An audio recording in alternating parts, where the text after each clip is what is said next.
Mengacu pada Kitab Undang-Undang Hukum Acara Pidana yang baru, kasus tudingan ijazah palsu Jokowi yang menyeret Roy Suryo CS sebagai tersangka disebut bisa diselesaikan melalui mekanisme restoratif justice, yakni penyelesaian perkara pidana dengan mengedepankan dialog dan mediasi antar keduanya. Pendekatan ini memberikan ruang untuk penyelesaian secara damai di luar proses persidangan formal. Lalu apakah asa untuk damai ini akan terwujud?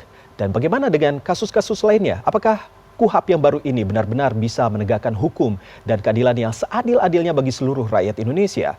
Saya akan berbincang dengan kuasa hukum Roy Suryo Ahmad Kozinuddin dan Wakil Ketua Umum Projo Freddy Alex Damanik. Halo, selamat sore Bang Ahmad dan juga Bang Freddy. Bang Ahmad, Sore Bang Freddy. semuanya. Oke, baik. Saya ke Bang Ahmad dulu. Bang Ahmad, tadi sudah ke Polda mendampingi, sudah mendampingi Mas Roy Suryo dan menyerahkan surat permohonan gelar perkara khusus yang ternyata sudah 2 kali diserahkan, tapi belum direspon oleh kepolisian. Menurut Bang Ahmad ini, sebenarnya apa yang bisa diharapkan dari gelar perkara khusus ini? Baik, jadi kami sebenarnya tidak punya pretensi apapun terhadap proses yang ada di penyidikan, akan tetapi perlu ada tindakan yang transparan, kredibel, dan akuntabel, karena pertanggungjawaban penyidikan yang dilakukan oleh Polda Metro Jaya itu bukan hanya dipertanggungjawabkan kepada kami, tapi kepada seluruh rakyat Indonesia. Apalagi ini mengenai masalah yang sangat krusial, yakni tentang keabsahan seorang yang pernah menjabat sebagai presiden 2 periode atau 10 tahun. Yang kedua, memang benar tadi kami sudah mengajukan itu, namun diabaikan di Juli 2025 yang lalu. Dalam hal ini Polda Metro Jaya, bisumnya gelar perkara yang kami ajukan di Barreskrim Mabes Polri sudah dipenuhi oleh Barreskrim Mabes Polri dengan adanya gelar perkara khusus. Kami berharap Polda Metro Jaya juga melakukan hal yang serupa, dan kuasa hukum Jokowi sebelumnya juga sudah menyetujui jika ada gelar perkara khusus dalam proses penyidikan, karena saat itu kami dianggap mengajukan itu di proses penyelidikan, padahal objek gelar perkara di Barreskrim dan di Polda saat itu juga sama, yakni di penyelidikan, di mana di Barreskrim itu di Polda ditingkatkan menjadi penyidikan, sementara di Barreskrim dihentikan penyelidikannya, begitu. Baik, berarti tadi setelah dari Polda sudah ada respon kah atau masih belum juga mendapatkan respon terkait dengan ini? Ya, yang jelas kami menunggu respon lebih lanjut, karena ada 2 dokumen yang kami serahkan. Yang pertama permohonan gelar perkara khusus, karena ini juga sudah menjadi atensi penyidik yang sempat sounding kepada tim kami untuk menyerahkan surat permohonan gelar perkara khusus. Padahal kami juga sudah menyerahkan pada Juli yang lalu, dan kami buat lagi pada bulan November ini. Yang kedua, kami juga menyerahkan permohonan untuk mengajukan saksi dan ahli yang meringankan sebagaimana yang sudah kami sampaikan kepada publik, dan sebenarnya ini juga sudah menjadi materi di berita acara pemeriksaan. Tetapi secara formal kami berikan lagi surat kepada Reskrimum agar bisa menjadwalkan pemanggilan kepada ahli dan saksi yang kami siapkan, dan kami juga sudah mohon agar pemanggilan tersebut dalam waktu yang cukup agar kami juga bisa berkoordinasi dengan ahli dan juga mengirimkan surat permintaan izin dari institusi kampus masing-masing, begitu. Oke, Bang, ini kan kasus ini sudah cukup lama begitu. Ada nggak keinginan untuk damai? Apakah tim Anda juga membuka peluang untuk RJ? Jadi saya tegaskan ya, bahwa dalam kasus pidana itu tidak ada perdamaian, tidak ada mediasi, yang ada di kasus perdata. Namun dalam presidennya, Saudara Joko Widodo tidak pernah menghadiri proses mediasi di gugatan perdata, baik itu di Surakarta, di Bantul, dan juga khususnya di Jakarta. Adapun perdamaian dalam konteks hari ini sebenarnya ini kan kaitannya dengan restoratif justice, dan kami tidak mau kalau ada restoratif justice itu dasarnya adalah perdamaian, dan kami sudah masuk pada pokok perkara yang ini penting, krusial untuk dibuktikan di pengadilan, karena jika terjadi perdamaian maka seluruh ikhtiar, effort yang dikeluarkan oleh klien kami untuk melakukan penelitian sampai pada kesimpulan 99% palsu atau 11.000 triliun palsu itu menjadi tidak memiliki makna. Karena itu kami tadi menyampaikan kepada publik agar tidak percaya kepada pihak-pihak yang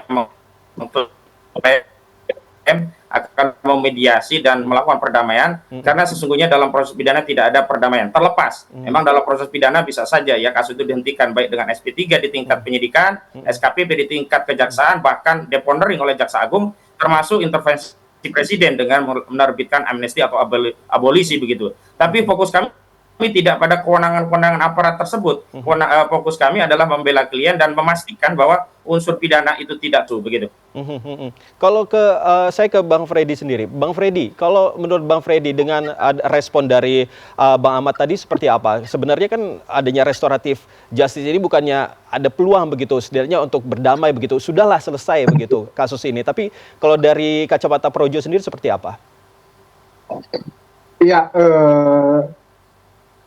melihat KUHP yang baru memang itu sudah masuk ya, restoratif justice itu sudah termasuk dalam pasal atau bab tertentu. Kalau sebelumnya itu hanya berupa MOU atau kesepakatan atau itu Kapolri kan, Kapolri. Nah, ini sebetulnya kepentingannya kan luas ya, lebih kepada restoratif itu pengembalian hak korban kan seperti itu, dilakukan dengan upaya-upaya perdamaian atau kekeluargaan. Namun mengacu untuk kasus ini tadi Bung Ahmad sendiri kan sudah mengatakan ya secara terang-terangan mereka ingin lebih kepada membuktikan kliennya tidak bersalah, lebih pada akan melakukan pembelaan baik di proses penyidikan maupun di proses nanti penuntutan di pengadilan. Saya rasa sangat clear ya, sangat jelas. Demikian juga sebetulnya KUHP yang baru itu tentang restoratif justice ini kan sebetulnya tidak masuk untuk perkara Roy Suryo dan teman-teman ini. Kenapa tidak masuk? Karena memang pidananya ancamannya di atas 5 tahun. Khusus untuk Roy Suryo memang sudah pernah dikenain tidak pidana.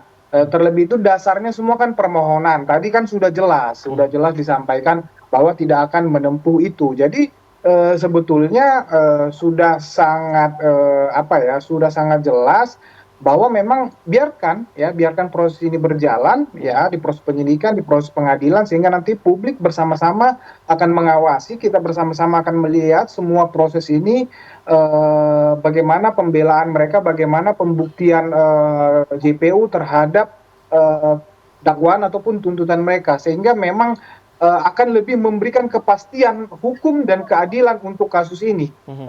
Kami melihatnya seperti itu ya.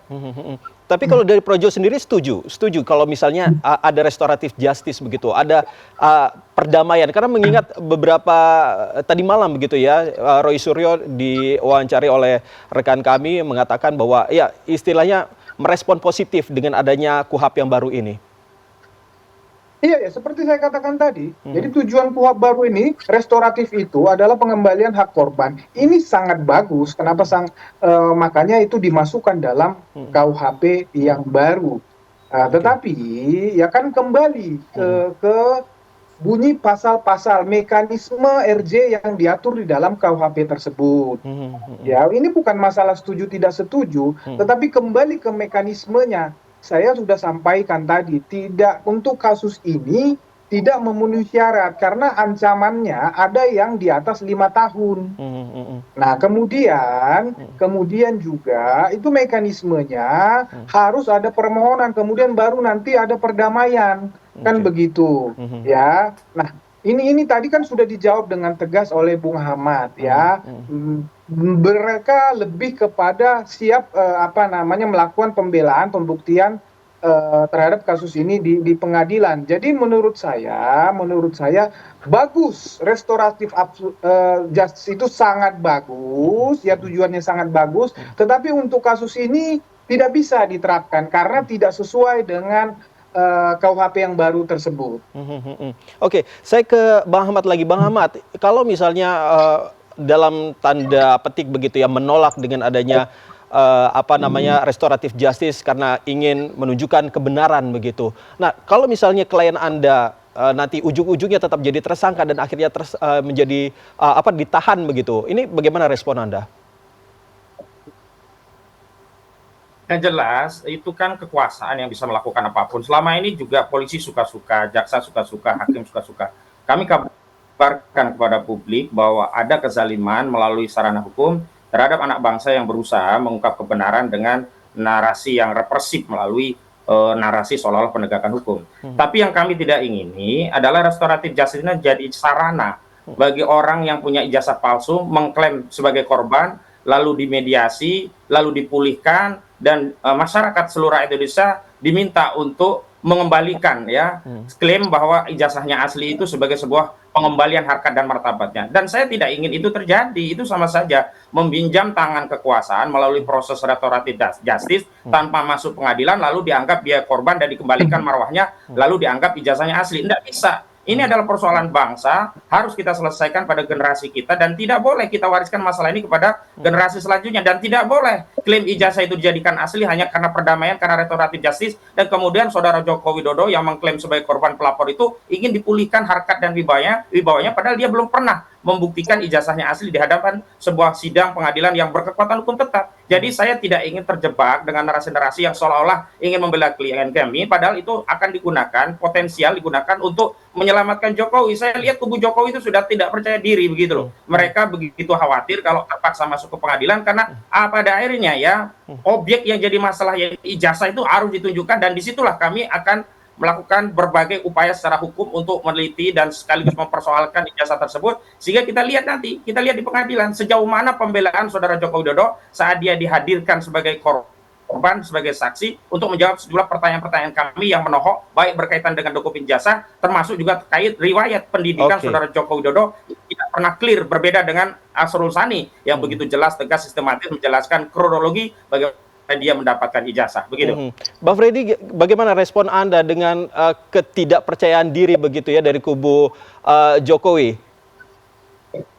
Masa tidak percaya diri melapor, kan begitu. Buktinya ini sudah menjadi tersangka, artinya ada siapa itu kemarin pengamat hukum, ahli hukum dari mana, dari UI apa? Ini mengatakan udah 3-0, masa 3-0 nggak percaya diri kan begitu. Kalau ibarat bola kan seperti itu. Jadi ya sudahlah, kita apresiasi, mereka melakukan pembelaan, memang itu hak mereka, ya. Dan masalah restoratif justice ini memang, kalaupun Roy Suryo dan kawan-kawan ingin restoratif justice, memang KUHP barunya itu tidak memenuhi syarat ini, perkara ini. Kalaupun mereka mau, apalagi mereka tidak mau apakah karena memang tidak memenuhi syarat atau sebagaimana disampaikan Bu Ahmad tadi, memang lebih memilih melakukan pembelaan pembuktian di pengadilan karena mereka ingin mencecar Pak Jokowi. Saya rasa memang itu suatu pilihan pembelaan hukum yang mereka lakukan, yang kita hargain itu, tetapi tidak ada sedikit pun karena pihak Pak Jokowi maupun Pak Jokowi gentar di dalaman, karena dia yang melaporkan. Dan dia membawa ijazah asli tersebut. Baik Bang Freddy dan juga Bang Ahmad, kita harus break dulu azan maghrib. Nanti setelah usai azan maghrib kita akan kembali untuk berdialog terkait dengan restoratif justice dalam kasus Roy Suryo CS ini. Tetaplah bersama kami. Terima kasih Anda masih bersama kami di CNN Indonesia Newsroom, dan saya masih berbincang dengan kuasa hukum Roy Suryo, Ahmad Kozinudin, dan Wakil Ketua Umum Projo, Freddy Alex Damanik. Saya ke Bang Ahmad lagi. Bang Ahmad, ini bisa Anda jelaskan kepada kami dengan kasus yang sedang dialami atau dijalankan oleh klien Anda, Mas Roy Suryo. Sebenarnya apa yang Anda inginkan ke depan? Apalagi ini belum ada respon dari pihak kepolisian terkait dengan penyelesaiannya itu secara terbuka begitu ya, belum ada respon apapun begitu dengan surat yang tadi sudah Anda sampaikan. Lalu juga ini juga cukup panjang, apalagi klien Anda juga harus laporan tiap Kamis begitu ya. Nah, ini bagaimana ke depannya? Yang pertama itu biasa saja resiko perjuangan. Klien kami sudah menyiapkan diri untuk siap dengan resiko perjuangan. Hanya wajib lapor itu biasa. Yang kedua, saya ingin tegaskan, yang dimaksud tidak pede itu adalah untuk meneruskan kasus sampai ke persidangan, bukan sekedar membuat laporan dan menetapkan tersangka. Kalau buat laporan menetapkan tersangka, pesan pada kekuasaan saja gampang gitu. Tapi yang menjadi soal adalah sejak awal kan laporan itu dibuat tidak dalam kerangka untuk membuktikan ijazah Jokowi asli, tapi untuk mengancam orang-orang yang mengkritik agar bisa mundur, berdamai, dan dicabut perkara itu. Tapi ternyata laporan itu tidak membuat benar orang-orang yang mengkritik Jokowi. Kemarin ketika ditetapkan tersangka, ya harapannya orang-orang yang mundur gitu, meminta damai, dan berulang kali narasi damai itu disampaikan oleh Jokowi, bahkan kuasa hukumnya. Atau Laksana juga pernah menawarkan itu, dan memang delik aduan mereka sampaikan bisa dicabut sewaktu-waktu gitu. Tetapi persoalannya adalah hari ini Roy Suryo dan kawan-kawan tidak sedang bertindak untuk dan atas nama kepentingan diri sendiri, tapi atas kepentingan seluruh rakyat, sehingga tidak ada pikiran sedikit untuk berdamai dengan kebohongan, berdamai dengan kepalsuan. Dan hari ini nampaknya Jokowi sedang kebingungan, hendak melanjutkan, khawatir akan terbongkar ijazah palsu itu di pengadilan, mau mundur dengan mencabut, malu begitu. Maka saya membaca ada upaya meminjam kekuasaan untuk menghentikan kasus ini dengan sarana restoratif justice yang mulai didengungkan oleh banyak tokoh, banyak kalangan yang sejak awal sebenarnya tidak pernah terlibat. Misalkan Siti Asidiki yang harusnya dia fokus yang memperbaiki kinerja Polri, kok malah ikut cawe-cawe urusan ijazah palsu begitu. Jadi bagi kami tidak ada masalah begitu, justru kami memperoleh kesempatan yang sangat baik melalui persidangan, karena di persidangan perdata itu perkara tidak bisa masuk karena selalu dieksepsi dan dihentikan masuk ke perkara. Dan dalam laporan saudara Joko Widodo ini, mau tidak mau Joko Widodo harus membuktikan ijazahnya asli, baru bisa dikatakan ada pencemaran, ada fitnah terhadap orang yang menyimpulkan melalui penelitian ijazah saudara Joko Widodo 99,9% palsu atau 11% palsu begitu. Kalau memang dari pihak Jokowi, kalau menurut Anda ada keinginan untuk melakukan perdamaian, apakah ada syarat-syarat khusus yang pihak Mas Roy Suryo akan minta begitu? Sejak awal kami menolak perdamaian karena kami tidak pernah punya niatan untuk berdamai dengan kebohongan, kedustaan, dan kepalsuan. Dan itu pula yang menyebabkan Joko Widodo dan timnya hari ini kebingungan akan keluar dari kemelut ijazah ini seperti apa. Sementara kami, dukungan rakyat begitu besar, makin meluas, dan hari ini justru pembuktian di tingkat klimaksnya bahwa ijazah palsu itu harus sampai kepada pengadilan. Jadi bagi kami tidak pernah mengajukan satupun syarat karena kami memang sejak mula tidak pernah berpikir untuk berdamai dengan kepalsuan begitu. Oke, saya ke Mas Freddy, Bang Freddy, apa betul memang ada keinginan untuk melakukan perdamaian dengan pihak Roy Suryo?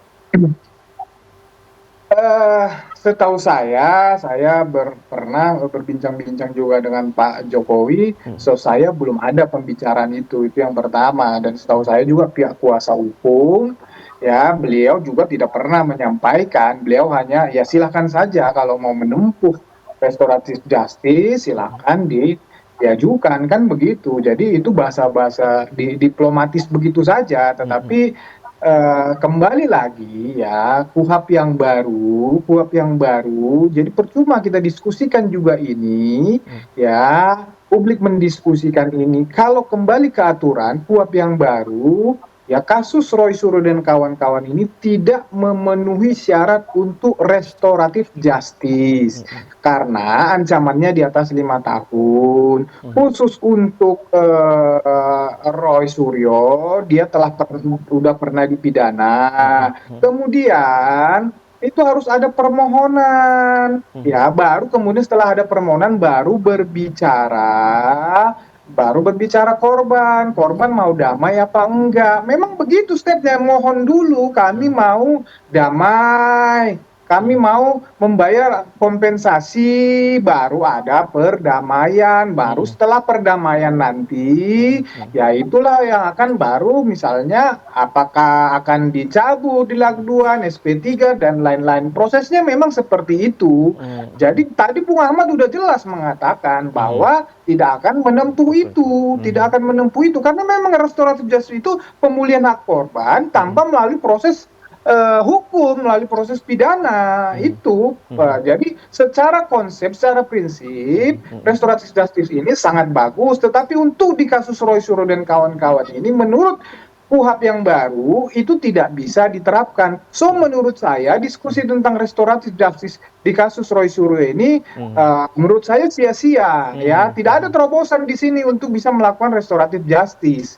Begitu, kecuali misalnya nanti di dalam penuntutan atau di dalam dakwaan, nah di dalam dakwaan misalnya jaksa melakukan perubahan dalam dakwaannya, pasal-pasalnya dan penuntutan. Nah, ada proses restoratif di penuntutan masih bisa. Nah, tetapi kalau dalam proses penyidikan ini pasal-pasal yang disangkakan ya itu tidak memungkinkan. Tetapi kalau di nanti penuntutan ternyata jaksa JPU melakukan perubahan pasal-pasal yang didakwakan menjadi yang tidak di atas 5 tahun, mungkin ada kemungkinan untuk itu. Tetapi kalau dalam proses penyidikan ini kita percuma mendiskusikan itu. Oke, berarti ini artinya bahwa kasus hukum ini tetap berjalan ya, walaupun ada restoratif justice yang ternyata tidak cocok dengan kasus ini.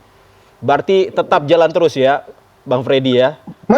Menurut saya yang terbaik adalah kasus ini jalan, limpahkan pengadilan P21 dilakukan dakwaan, kemudian penuntutan, pembelaan, pembuktian segala macam. Nah, itulah yang akan memberikan ya tentu Bung Ahmad dengan klaim-klaimnya, Roy dengan klaim-klaimnya, pihak Pak Jokowi dengan klaim-klaimnya. Oke, silahkan nanti pengadilan yang akan memutuskan, memberikan kepastian hukum dan keadilan kepada siapapun yang telah diputuskan. Menurut saya begitu yang paling baik. Baik, oke. Saya ke Bang Ahmad lagi. Bang Ahmad, ini jadi bagaimana? Ini jadi tetap jalan terus ya. Tapi tadi malam itu sempat Mas Roy Suryo mengatakan bahwa ya cukup respon positif ya dengan adanya KUHP yang baru ini, terutama terkait dengan restoratif justice yang secara tidak langsung mengatakan bahwa Roy Suryo kemungkinan besar menginginkan akan adanya perdamaian begitu antar kedua belah pihak. Ini bagaimana tanggapan Anda? Apakah seperti itukah yang diinginkan oleh Mas Roy Suryo?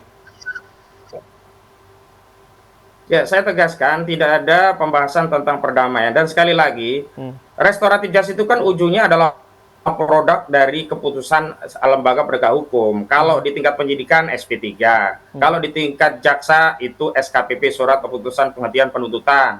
Kalau di Jaksa Agung ya penyampingan kasus demi kepentingan publik, deponering. Kalau nanti restoratif justice-nya diadopsi dari kewenangan presiden, bisa amnesti dan juga abolisi. Nah, kami pada hakikatnya tidak pernah mengintervensi tindakan itu, tetapi jika ya tindakan itu diambil dengan syarat kami harus berdamai, tentu tidak bisa. Dan kami juga tidak menginginkan perdamaian terhadap kebohongan, kedustaan, kepalsuan tadi. Bagaimana mungkin Bung Roy Suryo berdamai dengan sebuah penelitian yang dia sudah declare 99,9% ijazah itu palsu? Apakah dengan perdamaian itu penelitiannya berubah menjadi 0% palsu sehingga mengakui ijazah saudara Joko Widodo itu asli dan kemudian mengakui pemulihan terhadap wibawa kehormatan saudara Joko Widodo? Kan nggak nyambung begitu loh. Jadi intinya bahwa apa yang akan diambil tindakan aparat penegak hukum, kami tidak mau cawe-cawe lebih jauh, silakan saja. Tetapi kami sekali lagi menegaskan tidak akan mengambil upaya damai, karena sekali lagi kami tegaskan kasus ini adalah kasus rakyat, dan rakyat juga yang konsultasi kepada kami sebagai komentar netizen itu sama sekali tidak menginginkan kami berhenti karena perdamaian. Karena apa? Karena rakyat juga menginginkan agar masalah ijazah palsu ini segera dituntaskan, begitu. Baik, berarti bisa terjawab ini judul kami, bisa damai atau tidak. Ternyata Anda bisa menyimpulkan sendiri dari perbincangan kita pada malam hari ini bahwa tidak ada damai. Terima kasih Bang Ahmad dan juga Bang Freddy sudah berbicara dengan kami di CNN Indonesia Newsroom. Salam sehat selalu. Ya, terima kasih.